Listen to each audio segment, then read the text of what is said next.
即係話咧22年之後咧，呢個已經唔係0.82啦，喺有啲時候甚至乎佢係正相關嘅。咁呢個係好唔合理嘅，因為一定有啲因素變咗噶嘛，即係個大家市場普遍共識嘅一個定義突然之間變咗，咁我哋要揾個變化出嚟啊嘛，咁你先至知點解佢會出現一個質變啊嘛，喺個黃金度。好啦，咁第三就係嗰個奇異嘅脫歐啦，即係加息風暴底下嗰個黃金狂飆啦。即係大家嗱，因為頭先講你應該利息高，咁然後金就跌，但係過往都利息高係咪？即係佢雖然喺度減息週期啫，但係個利率都仲係喺3.75啊嘛，即係講美國嗰個聯邦基金利率，咁佢都仲係高息啊。咁但係你見到金同一時間係狂飆喎，係啊，即係佢係正相關喎。如果你咁樣計嘅話，就唔係頭先講嘅搖搖板喎。即係你高息，但係個金又繼續飆喎，唔係繼續貶喎。咁我哋要問一個問題就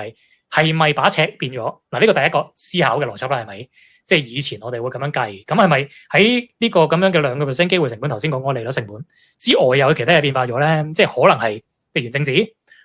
地緣政治唔係講緊即係美伊打仗嗰啲 noise 啊，係講個長線嘅地緣政治啊，即係講10年嘅地緣政治、30年嘅地緣政治，